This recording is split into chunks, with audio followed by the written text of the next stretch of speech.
আসসালামু আলাইকুম। আশা করি সবাই ভালো আছেন। ব্যাংক হলিডে, ব্যাংক বন্ধ।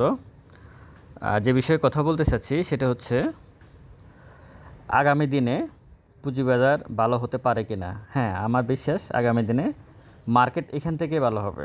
এখন যেখানে আছে আমি বারবারই যারা আমার সাথে পার্সোনালি যোগাযোগ করছেন প্রত্যেককেই বলছি যে মার্কেট ভালো হলে এখান থেকে ভালো হবে। মানে এই জায়গা থেকে মার্কেট ভালো হবে। এদিকে আর আসার সম্ভাবনা কম। তো কী কারণে মার্কেট ভালো হতে পারে এটা দুটো ব্যাখ্যা আছে আপাতত। একটা হচ্ছে সঞ্চয়পত্র আর একটা হচ্ছে ডলার। এটা খুবই গভীর এখানে ঘটনা আছে। কেন ডলারের কারণে কেন পুঁজিবাজার আসলে ডলার বাজার যদি স্থিতিশীল থাকে, রিজার্ভ যদি স্থিতিশীল থাকে, তখন সেকেন্ডারি মার্কেট ভালো করে এবং সুদের হার যখন কমে যায় একটু, এ বিষয়ে একটু ব্যাখ্যা করবো। আর হচ্ছে লো ফেড অ্যাপ, আপনারা যারা ট্রেড করেন তারা লো ফেড খুঁজেন সবসময়। এটা ন্যাশনাল হাউজিং, এর শেয়ার সংখ্যা আছে 11 কোটি টোটাল। এর মধ্যে পাবলিকের কাছে শেয়ার আছে 3 কোটি 3.5 কোটি। এটা একটা লো ফিড, 24 টাকা মাত্র শেয়ারের প্রাইস। এখন কোত্থেকে কোথায় আসছে এবং আপনাদের হাতে থাকে যে লো ফিড, তাদের এবার কী অবস্থা, একটু এ বিষয়ে কথা বলবো। আরেকটা বিষয় হচ্ছে স্টক সাজেশন এবং পোর্টফোলিও ম্যানেজ করার জন্য ডেসক্রিপশন বক্সে নাম্বার দেওয়া আছে, যোগাযোগ করতে পারেন। এই জন্য আপনাদেরকে একটা এন্ট্রি ফি দিতেই হবে। আর আমার লেখা একটা বই আছে 40 পাতার হাতের লেখা, যারা সংগ্রহ করার নাই সংগ্রহ করে নিতে পারেন। অনেকে নিয়েছেন, যারা নিয়েছেন আপনাদেরকে পরবর্তীতে পিডিএফ আকারে দেওয়া হবে। এই জন্য একটা মূল্য নির্ধারণ করা হয়েছে, আপনারা সেটা ফিট করে বইটা সংগ্রহ করতে পারেন। বিশেষ করে নতুন বিনিয়োগকারী যারা, তারা নতুন বলতে আমি 3 বছর 4 বছর মার্কেটে আছেন, মানে গত এই 3-4 বছরের মার্কেটে আছেন। এখানে নতুন ধারণা হচ্ছে যে কে যে নতুন আর কে যে পুরাতন এটা বোঝা মুশকিল। কারণ এখানে 1 মাস থাকার পরে মনে করে যে আমি তো সব বুঝতে পারতেছি, আসলে বোঝা হয় না। বুঝে আসলে হয় না, এটা বুঝতে সময় লাগে। এটা বাজার, আপনি অন্য যে কোনো ব্যবসা করেন না কেন, কিছু না কিছু আপনাকে বুঝে আসতে হবে। এখানেও এই শুধু বাংলাদেশের পুঁজিবাজার সম্পর্কে, তার সম্পর্কে আপনার ধারণা নিতেই 3 থেকে 5 বছর সময় লাগবে। আপনি 3 বছর যদি বাংলাদেশের পুঁজিবাজারে থাকেন, তাহলে আপনি একে শিক্ষানবিশ হিসেবে গণ্য করা হয়। মানে আপনি কিছুই জানেন না।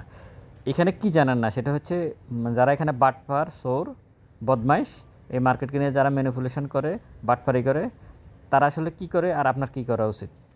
তো এই বিষয়গুলো আমার বইতে লেখা আছে, যারা নিতে চান নিতে পারেন। এবার আসুন,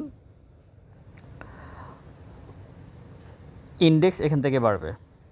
কেন বাড়বে সেগুলো আস্তে আস্তে কিন্তু সিগন্যাল দিচ্ছে। নাম্বার 1 হচ্ছে ব্যাংকের সুদহার। আচ্ছা, সরি, সঞ্চয়পত্রের সুদহার।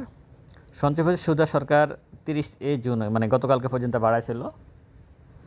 তো আগামীকাল, গতকাল বলতে আজকে, আজকে তো সম্ভবত 30 তারিখ বা 31 তারিখ, যাই হোক, 1 তারিখ থেকে, জুলাইয়ের 1 তারিখ থেকে এটা বাতিল হয়ে যাবে। মোটামুটি ভালোই সঞ্চয়পত্রের সুদের হার কমে গেছে। এটার একটা ইম্প্যাক্ট মার্কেটে পড়তে পারে, সম্ভাবনা আছে। তবে ব্যাঙ্কগুলোকে এখানে আগে আসতে হবে, কারণ ব্যাঙ্কগুলো যদি আগে না আসে তাহলে মার্কেট দীর্ঘমেয়াদে ভালো হবে না। এটা হচ্ছে মূল কথা। কিন্তু একটা অংশ সঞ্চয়পত্র থেকে এখন আস্তে আস্তে মার্কেটের দিকে ইন করবে। আপনারা এখন সামনের দিনগুলোতে মার্কেটে ভলিউম কিছুটা বাড়তে দেখবেন। যখন ইন্ডেক্স দেখবেন ভালো হচ্ছে, তখন কোনো নেগেটিভ নিউজ আর মার্কেটে কাজ করে না। তখন যত নেগেটিভ নিউজও হোক, মার্কেট উপরের দিকে যায়।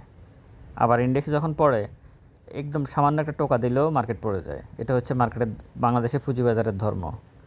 তো এইখানে সঞ্চয়পত্র যেহেতু সুদের হার কমে দিয়েছে 1 তারিখ থেকে কার্যকর, একটা ইম্প্যাক্ট পুঁজিবাজারে পড়বে, এবং সেটা পজিটিভভাবেই পড়বে আশা রাখি। এরপর আমি যে বিষয়ে গুরুত্বপূর্ণ সেটা হচ্ছে রিজার্ভটা পুঁজিবাজারের জন্য সঞ্চয়পত্রের সুদের থেকেও বেশি গুরুত্বপূর্ণ।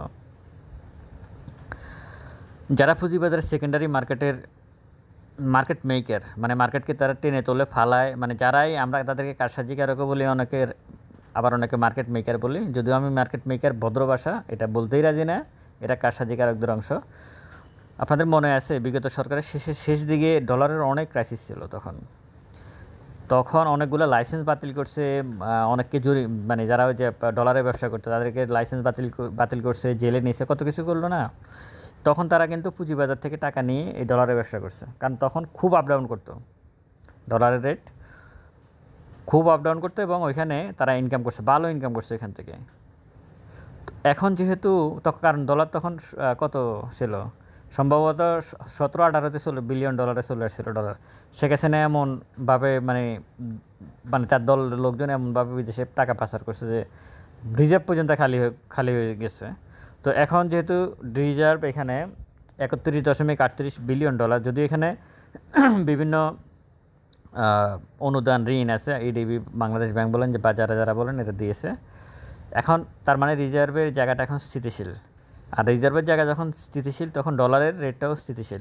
সেটা 120 টাকা হোক, 122 টাকা হোক, 24 টাকা হোক বা 30 টাকা, যেখানে হোক স্থিতিশীল, মানে আর বাড়তেছে না, মানে একই জায়গায় স্থির হয়ে আছে, তখন আর এখানে ব্যবসা করা যায় না। এই লোকগুলা যারা এখন ডলারে ব্যবসা করতে এতদিন, তারা এখন আস্তে আস্তে সেকেন্ডারি মার্কেটে আসবে। এটা খুবই গুরুত্বপূর্ণ। মানে রিজার্ভ কী বলে, ডলারে রিজার্ভ বাড়লে মার্কেট বাড়ে এই জন্য, মানে মার্কেট বাড়ার সম্ভাবনা থাকে এই জন্য। মানে রিজার্ভের সাথে সরাসরি বাংলাদেশের ক্যাপিটাল মার্কেট মানে সেকেন্ডারি মার্কেটের কোনো সম্পর্ক নেই। রিজার্ভের সাথে সেকেন্ডারি মার্কেটের সরাসরি সম্পর্ক নেই। আপনারা অনেকে সম্পর্ক খুঁজবেন যে এখানে পুঁজিবাজারে তালিকাভুক্ত যেসব কোম্পানি আছে তারা কম দামে যদি ডলার পায় তাহলে তারা বাইরের থেকে মাল নিয়ে আসবে, মাল নিয়ে আসলে তাদের ইনকাম ভালো হবে, ইনকাম ভালো হলে তারা ইপিএস ভালো হবে, ইপিএস ভালো হলে তারা ডিভিডেন্ড ভালো দেবে। এই গল্প অন্য গল্প, এটার সাথে এই গল্প করে কোনো কারণ নাই। মূলত সম্পর্ক যেটা, সেটা হচ্ছে মার্কেট মেকার যারা, তারা যখন ডলার খুব আপ ডাউন করে তারা ওইদিকে চলে যায়। আবার যখন ডলার স্থির হয়ে যায়, রিজার্ভ যখন বাড়ে, ডলার স্থির হয়ে যায়, ডলারের রেট যখন স্থির হয়ে যায়, তখন তারা আবার আস্তে আস্তে সেকেন্ডারি মার্কেটে ব্যাক করে, তখন ভলিউম বাড়ে, মার্কেট আস্তে আস্তে উপরের দিকে যায়। এই দুইটা কারণ। এর বাইরে আরও একটা কারণ আমি যোগ করব, সেটা হচ্ছে নির্বাচনটা এখানে ইম্পর্ট্যান্ট। কেন নির্বাচনটা ইম্পর্ট্যান্ট? নির্বাচন হতে হবে। এখন কিভাবে হবে, কোন পদ্ধতিতে হবে, অনেকগুলো কথা হচ্ছে। বারবারই ঐক্যমত্য কমিশনের সাথে বিভিন্ন রাজনৈতিক দল বসতেছে, কিন্তু নির্বাচন হতে হবে। নির্বাচনটা বাংলাদেশের পুঁজিবাজারের জন্য এখন ফরজ হয়ে গেছে। একটা ঘোষণা আসতে হবে, হয় ফেব্রুয়ারিতে বা এপ্রিলে, যখনই হোক একটা নির্বাচনের ঘোষণা আসলেই হবে, নিশ্চিত ঘোষণা, যেটা আপনি আমি যারা আমার ভিডিও শোনেন আপনাদেরকে বিশ্বাস করতে হবে যে নির্বাচন হচ্ছে। কে ক্ষমতা আসবে না আসবে সেটা ভিন্ন বিষয়, কিন্তু নির্বাচন হচ্ছে এইটুকু, এখনও কিন্তু এটুকু বিশ্বাস কিন্তু দেশের মানুষের মনে আসে নাই যে নির্বাচন হচ্ছে, ফেব্রুয়ারিতে হচ্ছে বা জুনে হচ্ছে। তো এটা যখন মোটামুটি কনফার্ম হয়ে যাবে তখন দেখবেন মার্কেট এখান থেকে ঘুরতেছে। মার্কেট ঘুরার জন্য নির্বাচনটা এই মুহূর্তে দরকার। মানে বাংলাদেশের পুঁজিবাজার 90% বাড়ার সম্ভাবনা আছে নির্বাচনকে কেন্দ্র করে, যদি নির্বাচনের একটা ডেট আসে, রিয়েল ডেট, কোনো ফেক ডেট না। আচ্ছা, এবার আসে আমি অন্য একটা বিষয়, সেটা হচ্ছে এই লো ফেড। এটা হচ্ছে ন্যাশনাল হাউজিং। দেখেন এর শেয়ারের দাম ছিল, ক্লোজ যখন ছিল তখন ছিল কত টাকা, 43 টাকার মতো। এখন কত, 24 টাকা। এই 24 টাকায় আর 43 টাকা আপনার হিসাব করে নেন কত পার্সেন্ট কমে গেছে। তো আপনারা তো লো ফেড শেয়ার খুব দ্রুত প্রফিটের আশায় কিনছেন। এখন লো ফেডের কী অবস্থা দেখতে পাচ্ছেন।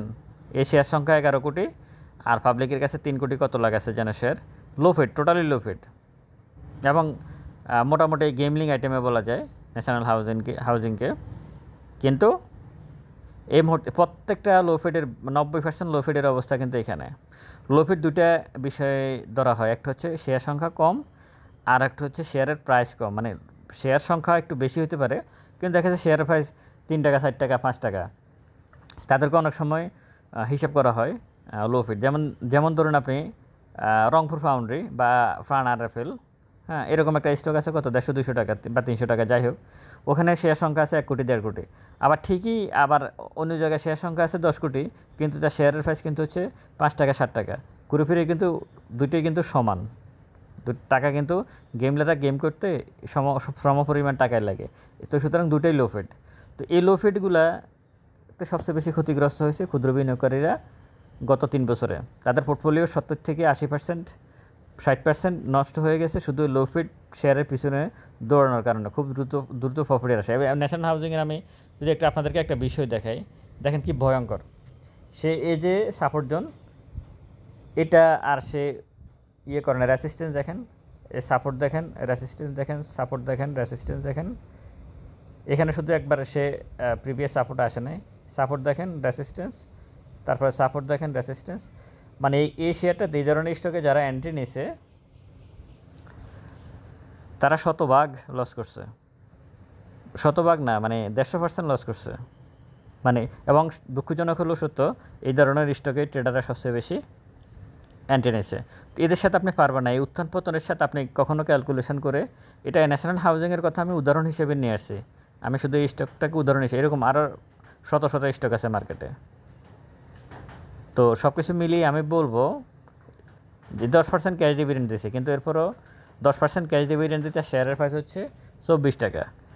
আবার কিছু ব্যাংক আছে 35% ক্যাশ এবং স্টক দিয়ে তার শেয়ারের প্রাইস হচ্ছে 25 টাকা।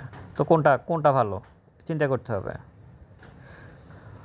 শোনেন, আমি একটা কথা বলি আপনাদেরকে, এটা খুব গুরুত্বপূর্ণ কথা। আপনি যদি ট্রেড করতে চান, মার্কেটে সবচেয়ে মানে এই মুহূর্তে সবচেয়ে মানে ভালো করতেছে যত জেড ক্যাটাগরি কিছুই নাই, যেমন নিউ লাইন আছে বা এই টাইপের এসালম বা এসি সিরামিক। ঢুকলে যদি ট্রেড করতেছেন, ঢুকলে ওগুলোতে ঢুকেন, হয় স্টপ লস নেবেন, না হয় প্রফিট করবেন, এই মেন্টালিটি নিয়ে ওগুলোতে ঢুকেন। আর না হয় একদম ভালো ভালো স্টকের সাথে ঢুকেন, যেমন পদ্মা মেঘনা, যমুনা অয়েল, মতিন স্পিনিং, দেখে শুনে সময় নিয়ে ঢুকেন। এই মাঝামাঝি কিছু শেয়ার আছে, এগুলোতে ঢুকবেন না। 10% ক্যাশ ডিভিডেন্ড দিয়েছে এই ক্যাটাগরিতে আছে, শেয়ারের দাম হচ্ছে 50 টাকা। 15% ক্যাশ ডিভিডেন্ড দিয়েছে এই ক্যাটাগরিতে আছে, শেয়ারের দাম হচ্ছে 80 টাকা। হ্যাঁ, আবার কিছু আছে নামের কোম্পানি, মানে নাম এত বেশি ছড়া আমাদের দেশে প্রত্যন্ত গ্রামের একজন লোক ওই কোম্পানির নাম জানে, কিন্তু ডিভিডেন্ড দেয় না, ডিভিডেন্ড দেয় কম। এই যে বার্জার কি ভালো, মানে ভালো কোম্পানি না? বার্জার অনেক ভালো, বাংলাদেশের জন্য কত বিশাল কোম্পানি। কে বার্জারকে, মানে বার্জার না চিনে? বার্জার রং সবাই চেনে না? এই পতন হয়েছে কেন? এখন আরও হওয়ার সম্ভাবনা আছে। কেন? তার ডিভিডেন্ড কম দিছে, সম্ভবত 50% না কত পার্সেন্ট ডিভিডেন্ড দিছে। তো আপনি কি ভালো বলবেন কেন? আমার দৃষ্টিতে ভালো না, কারণ তার শেয়ারের প্রাইস কত? 2400 না 2500 টাকা। সে 50% ক্যাশ ডিভিডেন্ড দিলে হিসাবে মিলে না। ইন্টারিম ডিভিডেন্ড দিছে কিনা, অন্তর্বর্তীকালীন ডিভিডেন্ড দিছে কিনা আমি জানি না, ওই কোম্পানি দিলে সেটা আপনারা বলবেন। কিন্তু সে গতবার দিছে 300% বা 500%, এবার দিছে 50% না কত পার্সেন্ট। তো সেটা পড়বেই এবং আরও পড়বে, আপনারা ওয়েট করেন। এই কারণে দেখে শুনে, মানে নাম হলেই হবে না। ওয়ালটন কেন পড়তেছে? ক্যালকুলেশন করতে হবে। ওয়ালটন কেন, ব্যাটবিসি কেন পড়তেছে? আপনাকে তো বুঝতে হবে আপনাদেরকে বিষয়গুলো।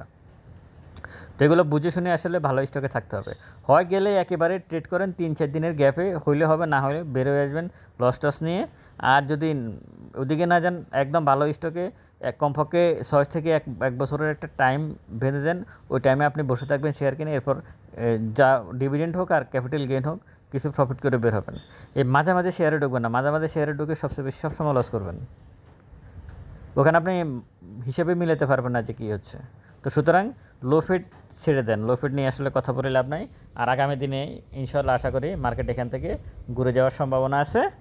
ইন্ডেক্স এখান থেকেই আমি আশা করি, ইন্ডেক্সের বিষয়গুলো খুবই পজিটিভ। আমি আশা করি এখান থেকে ইন্ডেক্স বেড়ে যাওয়ার সম্ভাবনা আছে। সঞ্চয়পত্র এবং রিজার্ভ এই বিষয়গুলোকে কেন্দ্র করে, এবং নির্বাচন, রাজনৈতিক একটা সিদ্ধান্তও আছে। সব কিছু মিলিয়ে আশা করা যায় যে ইন্ডেক্স এবং ভলিউম এবং আপনার হাতে থাকা পোর্টফোলিও যে শেয়ারগুলো আছে সব কিছুর দাম বাড়তে পারে। ভালো থাকবেন সবাই, ভিডিওটা শেয়ার করবেন। স্টক সাজেশন এবং পোর্টফোলিও ম্যানেজ করার জন্য ডেসক্রিপশন বক্সে নাম্বার দেওয়া আছে, যোগাযোগ করতে পারেন। আসসালামু আলাইকুম।